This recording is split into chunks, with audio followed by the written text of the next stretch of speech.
오늘은 이 자가 면역병에 대해서 설명을 할 텐데요. 모든 질병에 이 치료법을 활용하면 모든 질병에 결국 길이 있습니다. 치료의 길이. 그래서 이걸 잘 들으시면 아마 치료될 거예요. 모든 질병에. 그래서 이제 자가 면역 질환을 만성 염증 유발자라고 얘기해요. 근데 이 자가 면역 질환에서 잘 설명한 의사가 있어서 이분 얘기를 좀 들어보려고 합니다. 우리 몸에 있는 이 면역체는 외부로부터 들어오는 세균이나 바이러스, 이러한 이물질로부터 우리 몸을 지켜주는 그러한 장치인데요. 자가 면역 질환이라는 것은 우리 몸을 지켜줘야 되는 장치인 면역체, 면역세포가 오히려 우리의 몸을 공격해서 발생하는 질환입니다. 자가 면역 질환은 우리 몸의 모든 장기, 모든 조직에서 나타날 수 있는데 우리 몸의 어떤 부위를 어떤 양상으로 공격하느냐에 따라서 증상과 질병이 다양하게 나타납니다. 증상이 주로 나타나는 것은 갑상선, 췌장, 그리고 부신과 같은 내부 기관도 있고요. 또 적혈구, 피부, 근육, 관절 등으로 나타납니다. 우선 루푸스, 이 루푸스라고 하는 자가 면역 질환은 정말로 여러 장기를 공격해서 그것으로 인한 다발성 장기 손상으로 사망까지 이를 수도 있는 무서운 질환입니다. 전신의 모든 세포가 공격 대상이 되는 것이죠. 또 하시모토병, 갑상선 기능 저하증을 일으키는 자가 면역성 갑상선 질환인데요. 이렇게 특정 장기만 파괴하기도 합니다. 또 제1형 당뇨병 중에서 췌장에 있는 베타 세포만을 파괴하는 자가 면역 질환이 당뇨병을 일으킬 수도 있죠. 잠시 말씀드렸지만 류마티즘으로 인한 관절염처럼 연골 조직 등을 공격해서 관절염을 일으키기도 합니다. 몇 가지 병이냐고요? 이거 외에도 100여 가지가 넘는 질환이 자가 면역 질환으로 확인되고 있고 앞으로도 더 많이 확인될 가능성이 높습니다. 자가 면역 질환은 남성보다 여성 환자가 4배 정도 많고 대한민국 같은 경우는 아직 데이터가 많지는 않지만 유럽과 북미주 같은 경우는 전체 인구의 무려 5%가 자가 면역 질환을 앓고 있는 것으로 나타났고 주로 20세에서 50세에서 진단이 되고 있습니다. 그렇다면 이 자가 면역 질환 원인이 무엇일까요? 원인은 아직까지 명확하게 밝혀지지 않았습니다. 건강을 증진하는 여러 가지 요소 중에 생활습관 변화라든지 또는 성별 또는 호르몬 굉장히 다양한 영향이 있기 때문에 딱 한 가지만의 원인과 영향을 찾기 어려운데요. 그래서 확실한 것은 진단된 분들이 대부분 스트레스를 겪고 있거나 또는 심한 스트레스를 겪은 이후에 이 질환이 나타나는 것으로 확인되고 있습니다. 자가 면역 질환의 증상은 공격받은 부위, 즉 침범된 부위에 따라서 다양하게 나타나는데요. 여기에 공통적으로 나타나는 증상이 있습니다. 만성 피로, 미열, 탈모, 피부 질환, 수면 장애, 관절과 근육의 이상, 체중 변화, 기억력 감퇴 이런 것들이 나타나는데요. 네, 자세히 들으셨죠? 원인은 잘 몰라요. 그런데 자기 면역이 자기 몸을 공격하고 있다고 하는 거예요. 이것이 문제죠. 그래서 증상은 아까 얘기한 대로 체모, 또 식욕이 증가될 수도 있고 열이 날 수도 있고 체중이 감량이 되기도 하고 피곤함, 요즘에는 우울감을 많이 토로한 사람이 많더라고요. 기억 장애도 오고. 그래서 이러한 부위에 따라서 병명을 지어주는데 여러 가지 병명이 있죠. 그래서 수백 가지가 되는데 자기 면역이 자기 몸을 공격하고 있다고 하는 거예요.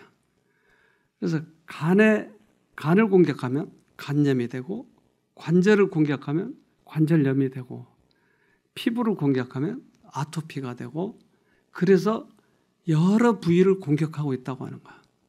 그러니까 우리 몸의 대부분의 질병이 이걸 잘 이해를 하면 나머지 병도 치료할 수 있다고 하는 거죠. 그렇다면 우리 면역이 우리 몸을 공격하기 때문에 빨리 증상을 없애려면 어떻게 하면 좋겠어요? 면역을 약화시켜버린 거예요. 그게 대표적인 게 스테로이드예요. 그러니까 이 스테로이드는 약이라기보다 치료약이라기보다 증상 완화제예요. 이걸 많이 먹으면 어떻게 될까요? 그러면 면역이 아주 약해져 버린 거예요. 그러면 큰 문제가 생기겠죠. 그럼 병균을 저항할 수가 없는 거예요. 그러면 큰 문제가 생겨요. 우리나라에 여러 가지 전염병이 왔는데 사스 같은 것, 지난번에 코로나도 왔죠. 메르스도 왔어요. 여러 가지 전염병이 오는데 이런 에볼라 같은 것은 심각한 전염병이죠. 이게 오면 감당을 못해요. 그런데 에볼라 같은 건 이제 서아프리카에서 유행했는데 에볼라에 걸리는 사람 부부가 걸렸는데 남편은 살아나고 반대. 남편은 죽고 부인은 살아났어요. 똑같이 한 집에서 걸렸는데. 왜 그럴까요? 왜 부인은 살았을까요? 면역이. 남편은 약했고 부인은 강했어요. 그런데 아까 보니까 여자가 더 많아요? 남자가 많아요? 자가 면역이. 여자가 4배나. 왜 여자가 많죠? 스트레스. 죄를 많이 져서 그런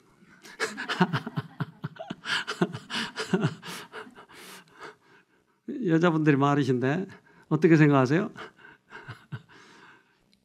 어쩌면 좀 센시티브하기 때문에 예민하기 때문에 그것에 더 반응이 심한가 봐요. 그래서 더 약해진 거죠. 한 반에 요즘에 30명 정도 아이들이 공부하는데 감기가 걸린 아이도 있고 안 걸린 아이도 있어요. 한 반에서 공부하고 있는데. 왜요? 면역이 차이가 나니까. 수많은 세균과 바이러스가 공중에 떠돌아다니지만 인간이 쉽게 병에 걸리지 않는 이유는 바로 우리 몸 안에 병원균을 물리치고 있는 면역 시스템을 갖고 있기 때문이다. 네. 그래서 아까 그 의사가 얘기한 것이 스트레스가 많은 사람이 걸리더라. 그러니까 이 병과 밀접하게 관계되어 있는 것이 스트레스였다. 네. 이걸 잘 주목하면 빨리 회복될 수도 있어요. 그래서 이 히포크라테스는 면역이 최고의 의사다. 이렇게 얘기해요. 그러면 우리 몸 안의 면역은 어떻게 생겼는가? 면역은 피예요, 피. 근데 이 피가 하는 일은 상처가 나면 피를 결국 응고시켜요. 그래서 피가 더 새지 않도록. 또 하나는 병균을 잡아 죽이는 거예요. 이게 피가 하는 일이에요. 혈액에는 출혈을 막거나 침입할 이물질을 공격하는 작용이 있다. 그렇다면 이 피는 어디서 생산이 될까요? 골수. 특별히 굵은 뼈, 엉덩이, 이런 허벅지, 이런 굵은 뼈에서 피가 생산이 돼요. 과학자들은 그렇게 얘기하는데 굵은 뼈에서 이게 피가 생산돼요. 그런데 이 골수에서 피를 생산을 시키는데 이게 여기에 문제가 생겼다 이 말이에요. 예를 들면 백혈병 같은 경우는 이 골수에서 문제가 생기니까 암이 생기니까 피가 밸런스가 안 맞는 거예요. 적혈과 백혈과 밸런스가 안 맞는 거예요. 그러니까 백혈병에 걸리는 거예요. 백혈병에 걸리면 아주 심각해요. 그래서 사망률이 꽤 높기 때문에 걸리면 힘들어하죠. 그런데 이 알러지 같은 거 알으신 분 계세요? 알러지는 두드리기가 나거나 천식이 생기거나 기침 계속 이렇게 천식이 생기거나 이런 이제 얼굴이 이제 빨갛게 홍반이 나타나거나 이렇게 해서 알러지가 생기는데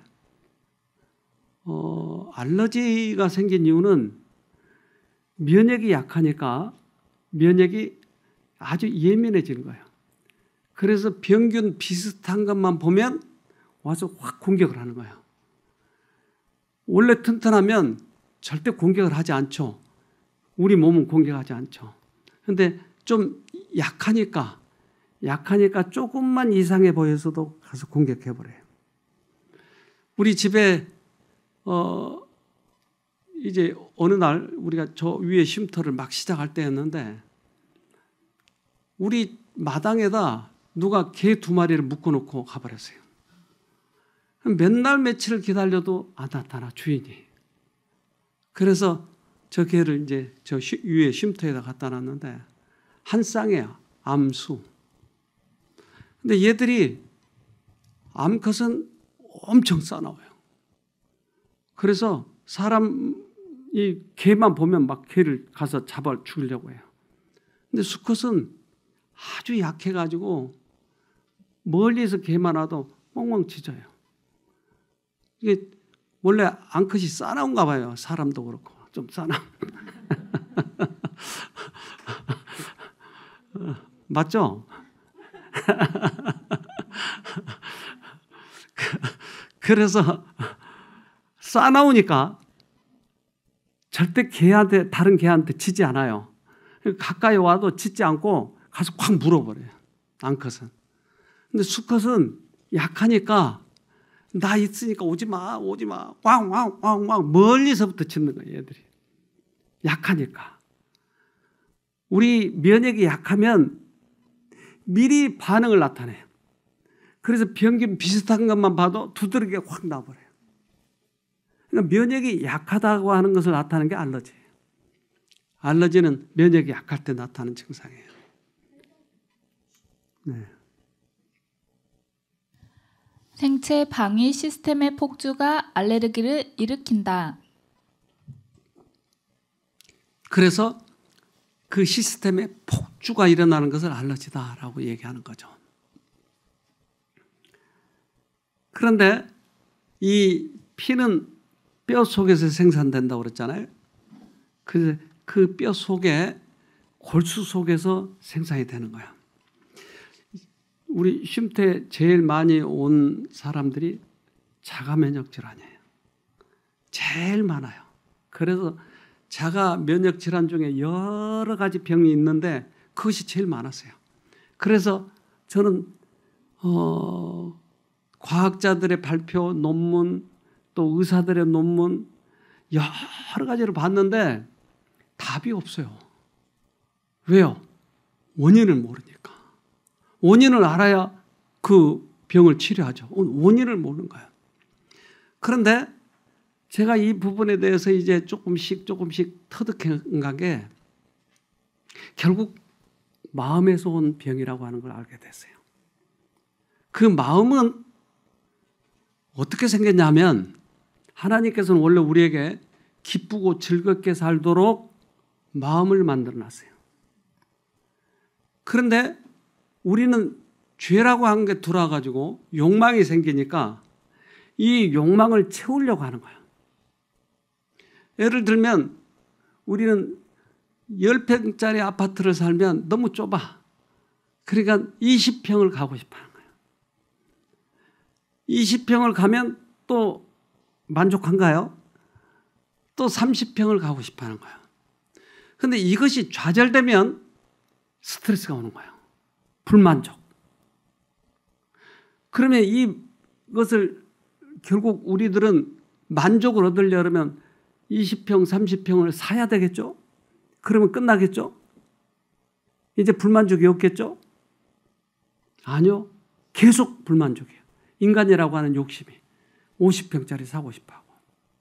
그러면 어떻게 하면 만족을 얻을 수 있을까요? 우리 마음이? 네? 1억을 가지면 만족했는데 또 불만족해요. 그러면 10억을 가져야 돼. 그 다음에 또 100억을 가져야 돼. 끊임없는 욕망이 생기는 거예요. 그러면 만족을 얻으려면 어떻게 하면 만족을 얻겠냐고요. 욕망을 바꿔야 돼요. 우리는 욕망을 채워서 그걸 해결하려고 하니까 끊임없이 불만족인 거예요. 그래서 만족이 채워지지 않을 때 오는 것이 스트레스예요. 이 스트레스가 우리의 병을 초래하는 거예요. 그래서 과학자들은 스트레스하고 이 면역과의 관계를 설명을 했어요. 그러니까 스트레스를 많이 받으면 면역이 약해진다고 하는 거예요. 스트레스가 병의 원인이었어요. 아이슬란드 대학의 연구팀과 스톡홀름의 카롤린스카 연구소는 스트레스가 사람의 심리적 상태에 미치는 영향을 연구했다. 그 결과 외상 후 스트레스 장애나 기타 스트레스와 관련된 문제가 향후 자가 면역 질환의 위험을 증가시킬 수 있다는 것을 발견됐다. 그래서 후차적으로 이런 걸 연구하게 되는 거예요. 스트레스와 자가 면역 질환이 관련이 돼 있다. 그런데 이렇게 어렴풋이 논문은 발표하지만 딱 툭 떨어지게 그렇게 어떤 규정을 못하고 있더라고요. 우리는 이제 결혼을 할 때부터 제가 우리 집사람에게 이 얘기를 했어요. 나는 막내지만 우리 어머니를 모실 거야. 나는 굉장히 용감하게 이 얘기를 했어요. 그랬더니 우리 집사람은 시어머니 안 모시려고 막내하고 결혼했다는 거예요. 그러니까 첫날 밤부터 아주 그냥 그래서 우리 어머니하고 우리 집사람하고 나를 반으로 잘라가려고 그래요. 서로. 양쪽 다 사랑을 달라고 하는 거예요. 어느 쪽으로 줘야 될까요? 여러분 어떻게 생각하세요? 여기 시어머니 될 사람도 있는데 몇 프로 잘라줘야 될까요? 어떠세요? 어머니 반, 집사람 반 줄래니까 이 나를 반 잘라갈 것 같아요. 너무나 스트레스. 어떻게 하죠? 여러분 해답 아세요?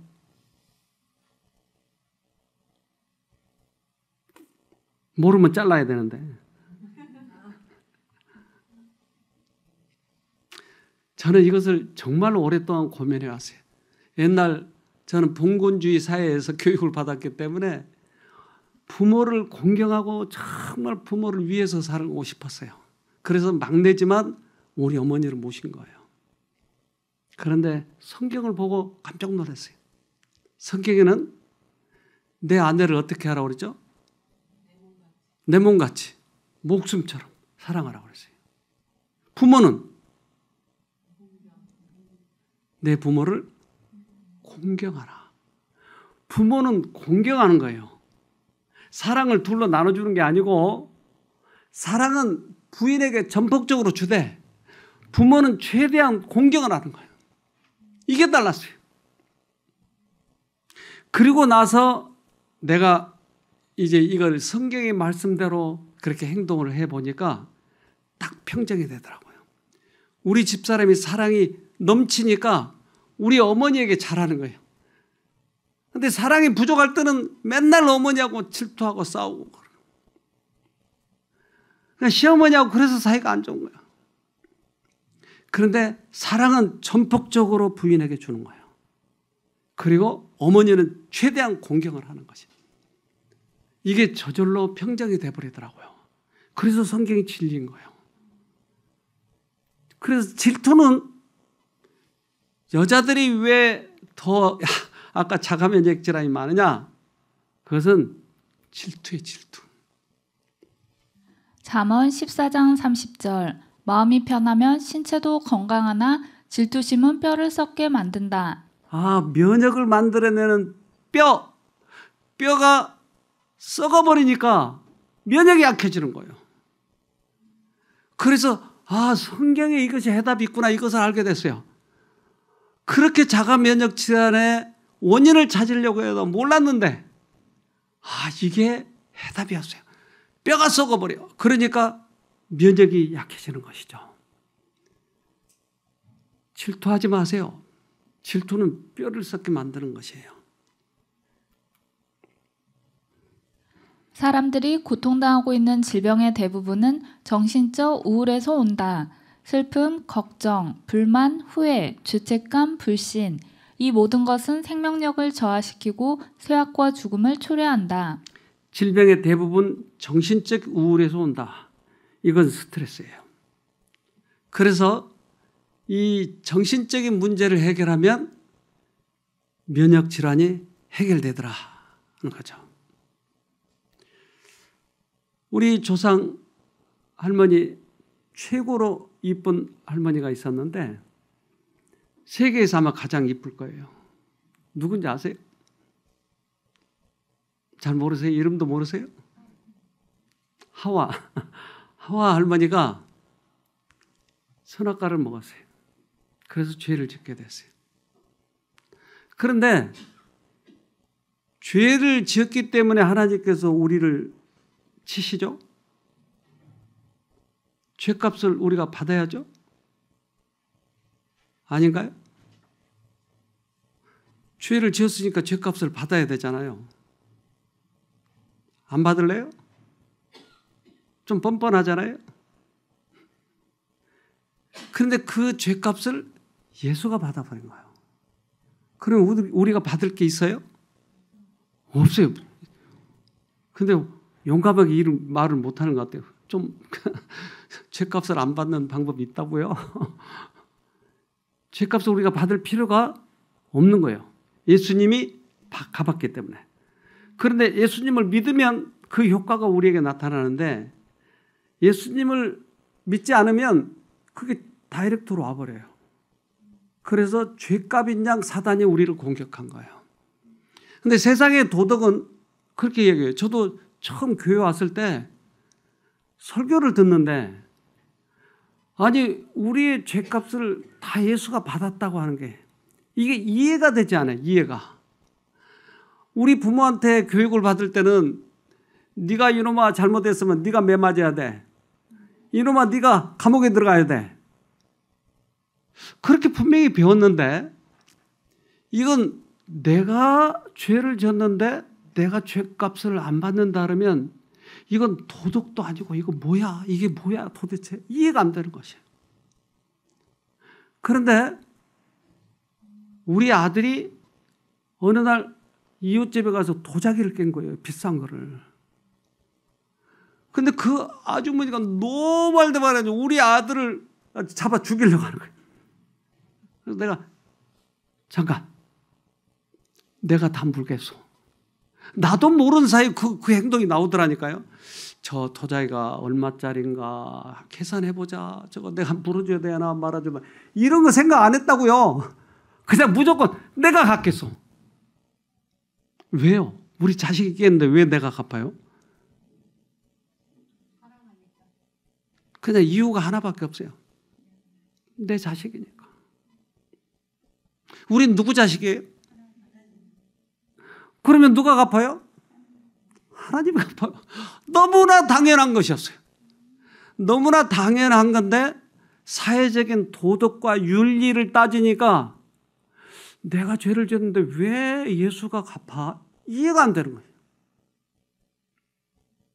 그래서 우리 아이가 그 행동을 한 다음부터 내가 이것을 이해하게 됐어요. 이해하게.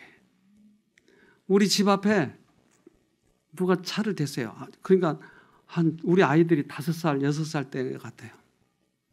근데 그때도 이 벤츠는 참 귀해서 여기 우리 차 하나밖에 없는데 벤츠를 누가 갖다 놨어요. 우리 마당에다. 근데 우리 애들이 돌장난하는데 그 유리창을 그물가게 해버려요. 그래서 안에서 이제 책을 보고 있는데 아파 얼마나 급한지 아파 그러니까 막 쫓겨오는 거예요. 어디서. 아빠는 이 소리 들으면 알잖아요. 얼마나 급한지 알잖아요. 문을 박차고 뛰어나가요. 그랬더니 그 벤츠 운전수가 우리 아들을 쫓아오는데 우리 아들이 100m에 10초도 안 되게 뛰는 것 같아요. 얼마나 뛰어났지. 아빠. 그래서 문을 박차고 뛰어가서 그 우리 아들이 왜 그래? 저놈이 저 비싼 벤츠 유리 깼다. 그건 내가 책임질 거예요. 그 비싼 벤츠를 두 말이 필요 없는 거 내 자식이니까. 그런데 우리 아들이 그거 계산하고 있으면 얼마예요? 내가 그러면 물어주려는데 돈이 없는데 어떡해요? 그러면 애 같지 않잖아요. 아이는 무조건 아빠만 찾으면 되는 거예요. 근데 가끔 내가 내 죄값을 갚으려고 하는 사람들이 있는 거예요. 그래서 교회. 교회에서 나를 회초리를 때려서 죄값을 갚는 거예요. 이게 엄청 착하죠? 이게 자기를 자학하는 거예요. 즉 용서를 경험하지 못하면 자기가 자기를 자학하는 거예요. 이것이 질병의 원인이에요. 죄책감은 마땅히 갈바리 십자가 밑에 내려놓아야 한다. 자신의 죄 많음을 의식하는 것은 생명과 참 행복의 생애에 독을 넣는다. 지금 예수님께서 말씀하신다. 다 내게 맡겨라. 내가 네 죄를 취하고 너에게 평안을 주리라. 더 이상 자학하지 말 것이다. 왜 내 면역이 나를 왜 공격하겠냐고요? 왜 내가 나를 자학하냐고요? 왜? 그럼 내 면역이 나를 공격하는 거예요. 나를 자학하는 거예요. 이게 죄책감이에요. 그래서 이것을 실제적으로 사람들에게 적용했더니 해결이 돼요. 해결이 되더라고요. 그러니까 성경에다 딱 치료제를 써놨어요. 처방전을. 성경이 이렇게 써놨어요. 우리들의 죄값은 다 주님께서 치러주셨어요. 우리가 치료할 필요가 없는 것이에요. 왜 우리 자신을 내가 학대하느냐고요? 그것은 내가 나를 학대하는 이유는 죄책감. 그건 완벽주의. 네.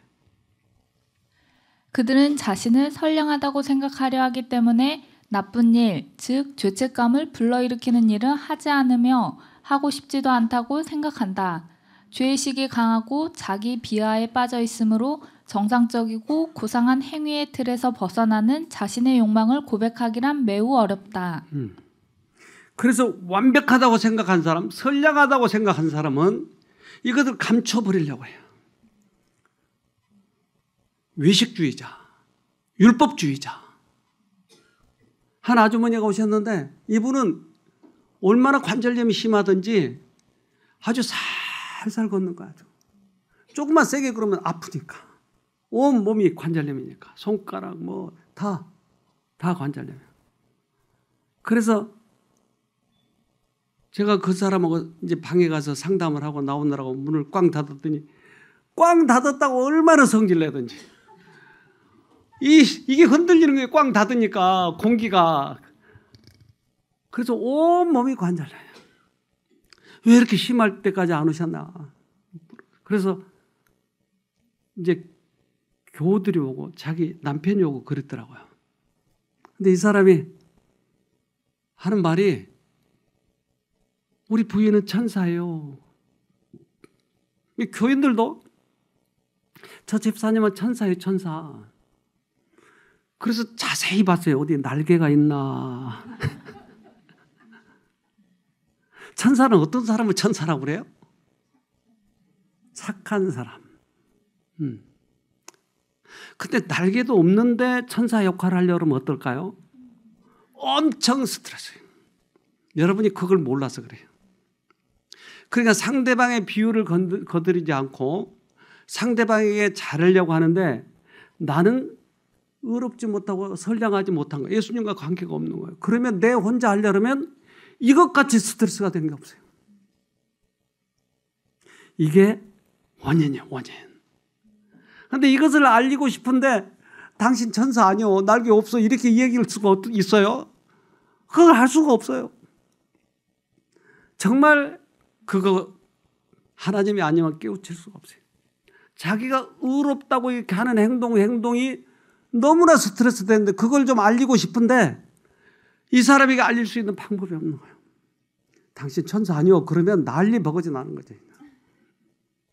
근데 어느 날 어느 설교 중에 이분이 자기가 천사가 아니라고 하는 것을 딱 깨닫기 시작하는 거예요. 제가 대학에 가서 강의를 옛날은 자주 했거든요. 그리고 또 동아리 하나를 운영을 했어요. 어느 날 동아리에서 이제 성경 공부를 시키는데 애들이 꽉 들이찼는데 한 아이가 여자아이인데 발목에다 붕대를 칭칭 감고 왔어요. 그래서 운동선수들이 저러던데 운동을 잘하나? 근데 그 옆에 애한테 물어봤어요. 왜 쟤 붕대를 감고 왔어? 원장님만 들으세요. 그래서 살며시 얘기해 주는데 얘가 기숙사에 산대요. 근데 기숙사에 2층 침대가 있는데 자기가 2층이라는 거예요. 근데 이 밑에하고 뭔가 이렇게 자꾸 안 맞아가지고 둘이 자주 싸운대요. 근데 2층에 올라가려면 반드시 1층을 발을 밟고 올라가야 되잖아요. 그러니까 더러워! 밟지 마! 그럼 어떻게 올라가요, 이게? 그래서 이제 둘이 싸움이 붙었는데, 야, 요년아! 그러니까, 요년? 근데 생전 욕을 안 해보는 시골 처녀였어요. 신앙을 철저하게 한 처녀였어요. 그 요년이란 말 들으니까 화가 나서 너도 요년이다. 그래서 둘이 2년 전에 막 하다가 둘이 머리끈을 잡고 이제 싸운 거예요. 그래서 이제 싸움이 끝났는데 얘가 내가 욕했다는 것과 그 아이 머리카락을 잡았다고 하는 이것 때문에 양심의 가책이 들어서 난 원래 선했는데 왜 이러지? 그리고 발목을 그어버린 거예요. 면도칼로. 가지고 난리 났어. 병원에 가고. 동맥이 끊어지면 바로 죽잖아요. 그러니까 급히. 그래서 그 아이하고 상담을 하는데 저는요 욕할지도 몰랐어요. 싸움도 해본 적도 없어요. 근데 내가 그렇게 돼버렸다고요. 갑자기 천사가 사단이 돼버린 거예요. 이걸 감당을 못하는 거예요. 이걸. 그래서 자기가 의롭다고 생각하는 사람, 이 사람이 의외로 이 병이 많아요. 여러분 의롭지 마세요. 그냥 하나님 믿으세요. 의롭다고 폼재면 이 병에 걸려요. 잠언 3장 7절로 8절 스스로 지혜롭게 여기지 말지어다. 여호와를 경외하며 악을 떠날지어다. 이것이 내 몸의 양약이 되어 내 골수로 윤택하게 하리라. 아, 골수를 윤택하게 하는 게 의롭다고 생각하지 않는 것. 이게 골수를 윤택하게 하는 거예요. 의롭다고 생각하면 뼈가 썩어버린다니까요. 자기 뼈가. 그래서 우리는 예수님이 계실 때에만 의로운 거예요. 절대 우리는 의를 우리 스스로 생산하고 우리 스스로 이걸 간직하고 그럴 수 없어요. 예수님이 계실 때만 의로운 거예요. 그래서 자기는 욕도 한 번도 안 했는데 욕했다고 자기를 그어버린다. 이게 얼마나 율법주의고. 그런 사람들이 그 병에 걸리더라 이 말이에요. 골수가 썩어버린 거예요. 우리는 십자가에서 돌아가신 예수님밖에는 우리에게 해결책이 없는 것이에요. 우리는 병자에게 자비로우신 구주와 그분의 용서하고 치료하는 능력을 지적해 주어야 한다. 그분의 은혜로운 섭리를 통하여 그들은 회복될 수 있다. 네. 이 구강이나 이런데 이게 자꾸 상처가 나고 이런 것이 면역이 약할 때 생기는 것입니다.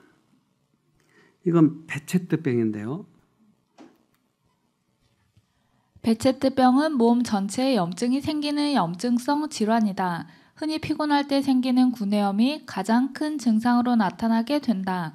구내염은 대부분 휴식을 통해 면역력이 회복되면서 증상이 사라진다. 하지만 베체트병이 원인이 되어 나타난 구내염은 증상이 사라졌다가도 다시 나타나는 것을 반복한다. 네, 베체트병이에요. 여기에 베체트병 환자가 한 분 오셨어요. 근데 이분은 원래 하나님을 안 믿었던 사람인데 이 병이 계속 생기니까 이분은 이제 위에 주로 있어가지고 이 속에서 꾸르륵 소리가 나는 거예요. 소화가 안 되고 계속 꾸르륵 소리가 나고 밥을 먹으면 견딜 수가 없고 그래서 밥도 제대로 못 먹고 그래서 그 누나가 이제 우리 교인인데 저기 어디 남쪽에 경상도 그쪽에 거기에다가 요양원에 소개를 했어요.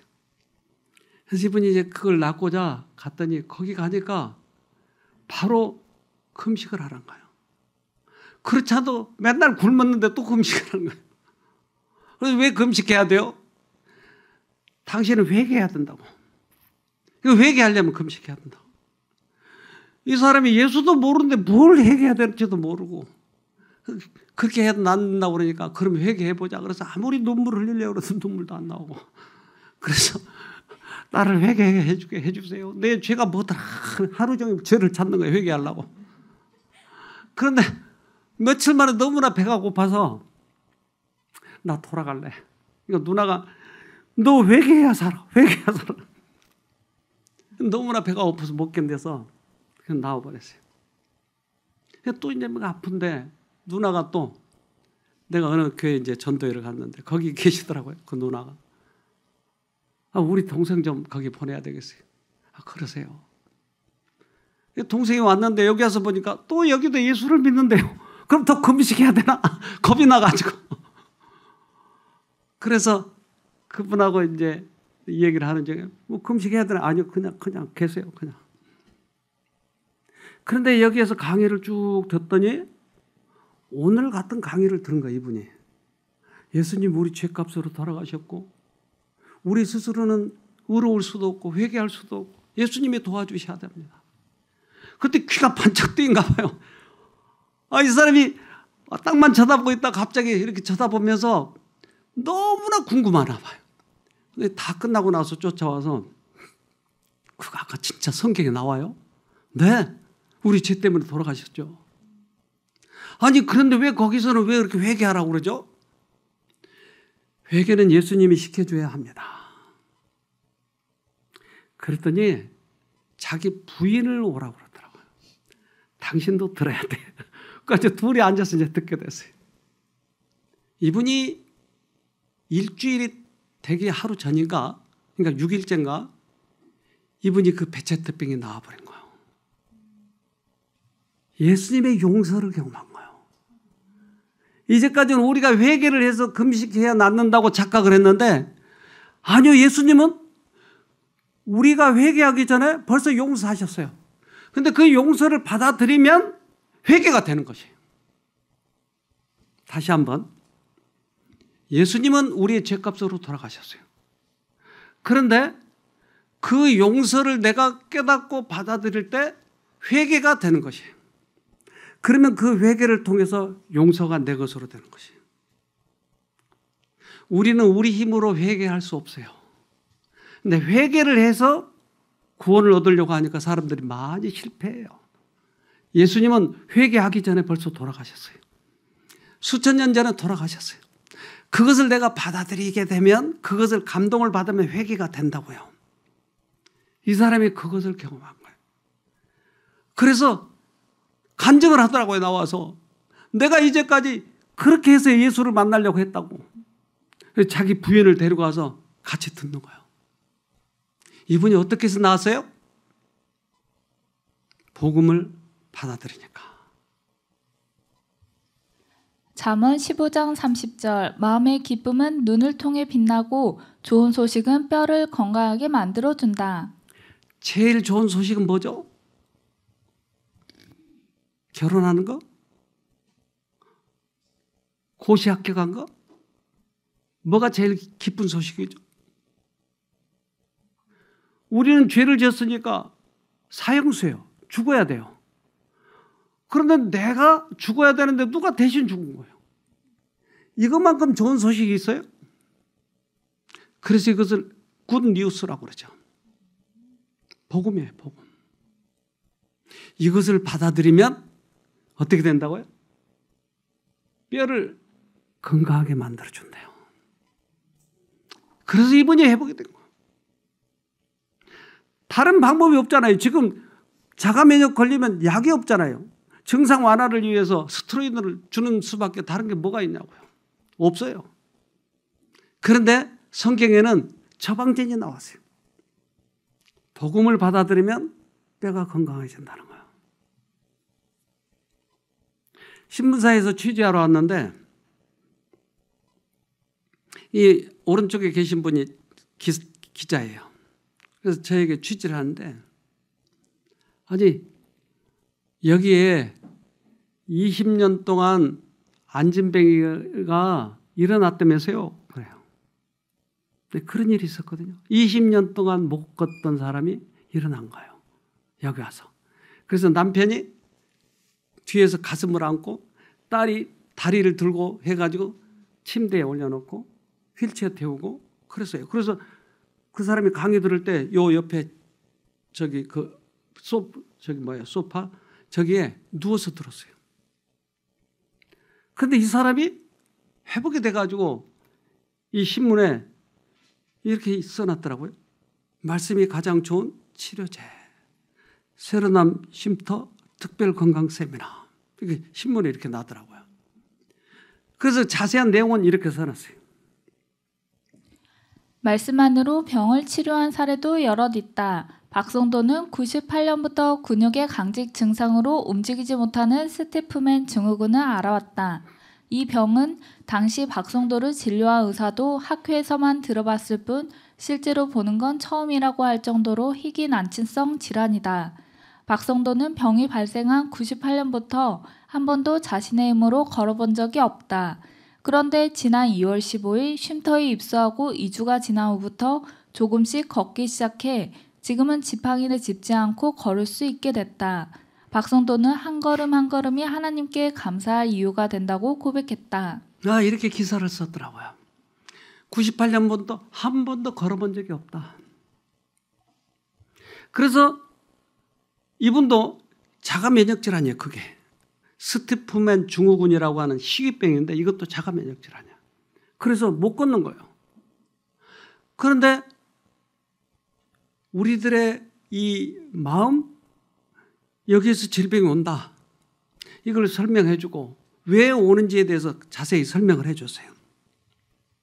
그랬더니 이분이 열심히 듣고 성경절을 외우고 생각을 끊고 하나님 부르고 하면서 마음이 편해진 거예요. 그래서 한 일주일쯤 됐는데 이분이 우리 집 있잖아요.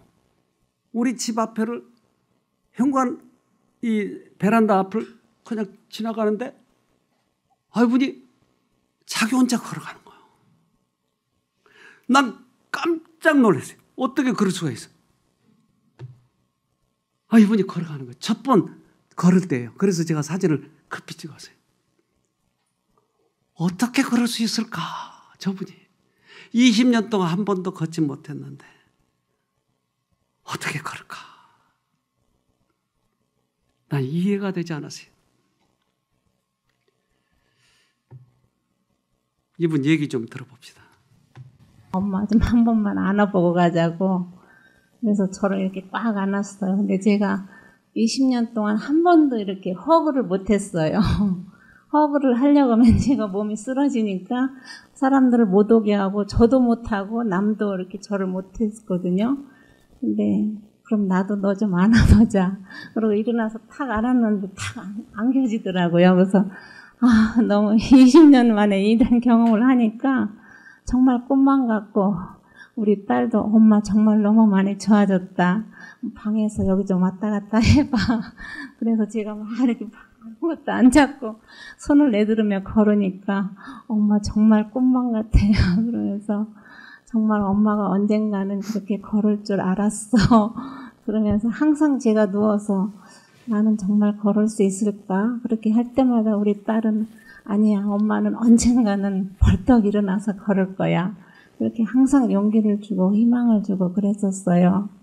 그리고 또 여기 올 때도 사실 사람들은 다 나았다고 하는데 나도 정말 나을 수 있을까? 20년 동안 이게 완쾌되는 걸 보지 못했기 때문에 정말 믿겨지지가 않았어요. 그런데 이렇게 하루하루 다르게 제 마음에 자신감도 생기고 밖에 나갈 때도 두려움도 없고 아무 때나 제가 나가고 싶으면 나가니까 너무 행복하고 감사하더라고요. 네, 그래서 이제 한 번은 이렇게 지팡이를 짚고 제가 저 언덕을 올라가서 그 산 거기까지 이렇게 해보니까 되더라고요. 그래서 하나님 도와주세요. 그러면서 또 되면 감사합니다. 걸음마다 감사합니다. 도와주세요. 그렇게 하면서 하니까 정말 돼요. 그래서 정말 하나님의 말씀은 살아있구나. 제가 처음에 아플 때 말씀을 잡은 게 히브리 4장 12절하고 예레미야 29장 13절 그 두 말씀을 그렇게 붙잡고 그러니까 항상 그렇게 했는데 정말 지금은 그 말씀이 제 몸에서 이렇게 체험되는 것을 경험하면서 더욱더 하나님께 감사드리고 여러 모든 분들이 기도해 주시고 그래서 오늘 같은 그런 기적 같은 일이 일어나는 걸 볼 때 정말 감사합니다. 하나님은 일으키시네요. 그래서 그가 히브리 4장 12절, 예레미야 29장 18절 그걸 외우면서 계속 잡념을 끊는 거예요. 근심 걱정거리를 다 끊는 거예요. 오직 초점을 맞춰서 예수님의 생애만 쳐다보는 거예요. 그런데 사도시대 때 베드로도 일으켰나요? 안진뱅이를? 지금도 하나님이 살아계시면 그 일이 일어날까요? 사도행전 4장 10절 너희와 모든 이스라엘 백성들은 알라 너희가 십자가에 못 박고 하나님이 죽은 자 가운데서 살리신 나사렛 예수 그리스도의 이름으로 이 사람이 건강하게 되어 너희 앞에 섰느니라.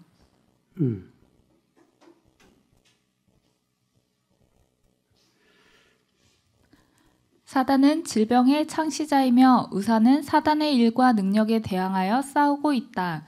마음의 질병이 어디에나 편만하다. 사람이 당하고 있는 질병의 10분의 9가 마음에서 유래한다. 그리스도교는 오히려 정신 이상의 가장 효과적인 치료제 중의 하나인데 이는 신앙이 신경에 강력한 진정제이기 때문이다. 네, 예수님은 지금도 오셔서 병을 고치시는데 사단은 우리의 모든 질병을 줘요. 절대 예수님은 주지 않아요. 그렇다면 나는 어떻게 하면 이 질병에서 빠져나갈 수 있을까요? 사단에게부터 벗어나야 돼요. 어떻게 벗어나죠? 사단보다 더 큰 일을 만나야 돼요. 그래서 그분을 만나면 조건 없이 우리를 회복시켜 주시는데 예수님이 이 땅에 오셔서 하는 일은 바로 그 일이에요. 즉 우리는 생각할 때 내가 믿음이 아주 좋아야 예수님을 만난다고 생각을 해요.